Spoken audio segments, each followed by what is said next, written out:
Aku hanya memikirkan satu peraturan penting. Kenapa kau lakukan hari ini kalau kau bisa melakukannya besok? Hahaha. Few moments later.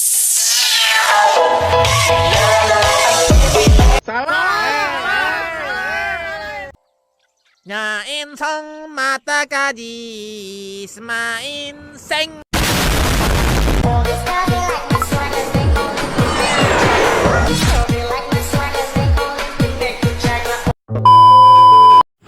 Halo semuanya, perkenalkan dulu kita ini dari kelompok ceria.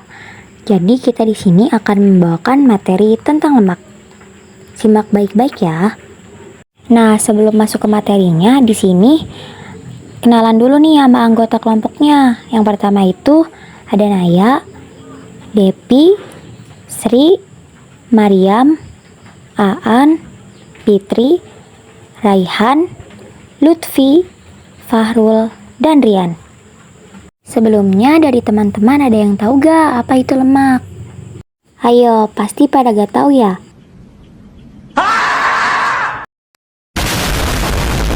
Yaudah ayo belajar lebih dalam lagi tentang lemak bersama kami.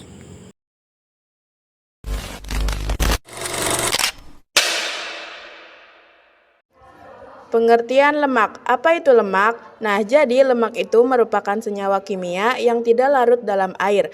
Lemak disusun oleh beberapa unsur, di antaranya unsur karbon, hidrogen, dan oksigen. Lemak dan minyak dapat dibedakan menjadi dua. Yang pertama, lemak tersembunyi, biasa terdapat dalam bahan yang dimakan, contohnya dalam daging, ikan, dan telur. Gambarnya bisa dilihat di samping. Yang kedua, lemak biasa atau kasat mata, telah diekstraksi dari ternak atau bahan nabati dan dimurnikan. Rumus struktur lemak.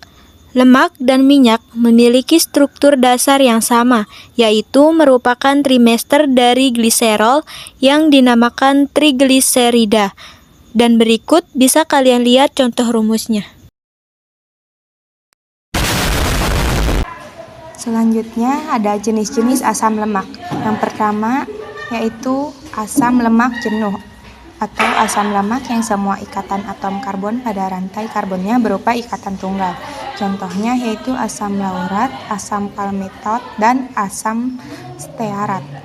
Yang kedua, asam lemak tak jenuh, yaitu asam lemak yang mengandung ikatan rangkap pada rantai karbonnya. Contohnya asam oleat, asam linoleat, dan asam linolenat. Klasifikasi berdasarkan struktur yaitu yang pertama, lemak sederhana terdiri dari gliserol dan 3 asam lemak. Contoh minyak sayur, minyak zaitun, seperti pada contoh gambar di samping. Yang kedua, lemak campuran mengandung gliserol asam lemak dan gugus gula, contoh fosfolipid seperti pada gambar di samping. Yang ketiga, lemak derivatif hasil penguraian lemak sederhana seperti kolesterol, vitamin A, vitamin D, vitamin E, dan vitamin K. Contohnya asam lemak bebas dan gliserol pada gambar di samping.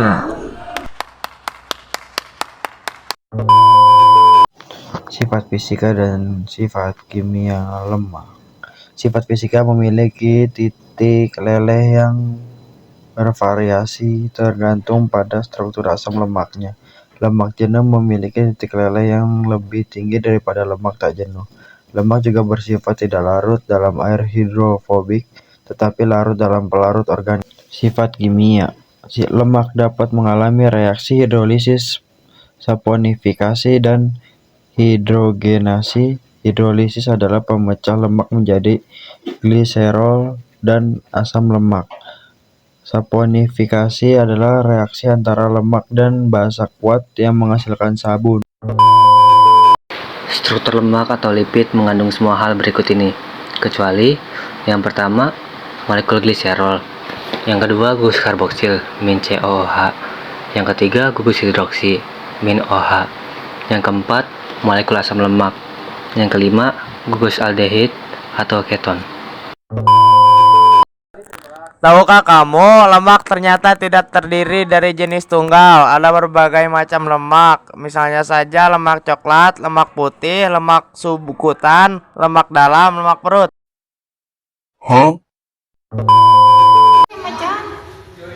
Yang pertama yaitu lemak coklat adalah tipe lemak yang dimiliki orang kurus. Dalam sebuah uji coba diketahui lemak jenis ini mampu membakar kalori.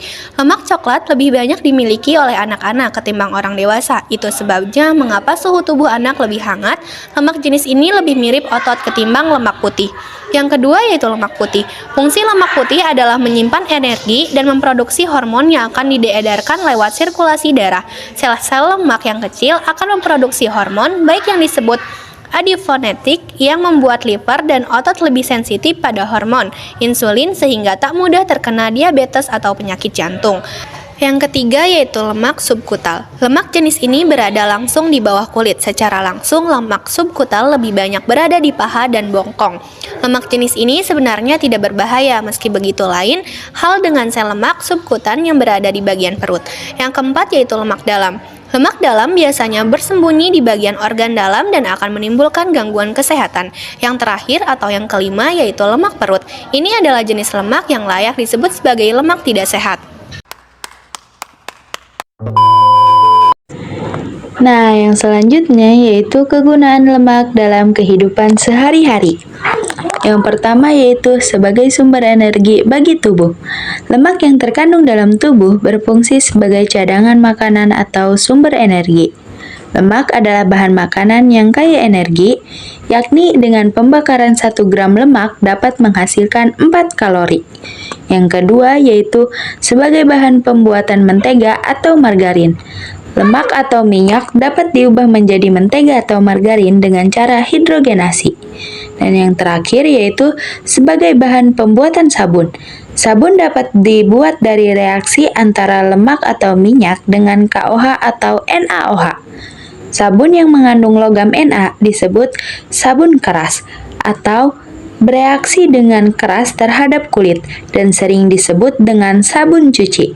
Sedangkan sabun yang mengandung logam K disebut sabun lunak dan di kehidupan sehari-hari dikenal dengan sebutan sabun mandi. Nah, segitu saja mungkin materi dari kami. Mohon maaf jika materi yang kami sampaikan kurang sempurna, karena yang sempurna hanyalah kita yang dulu pernah bersama.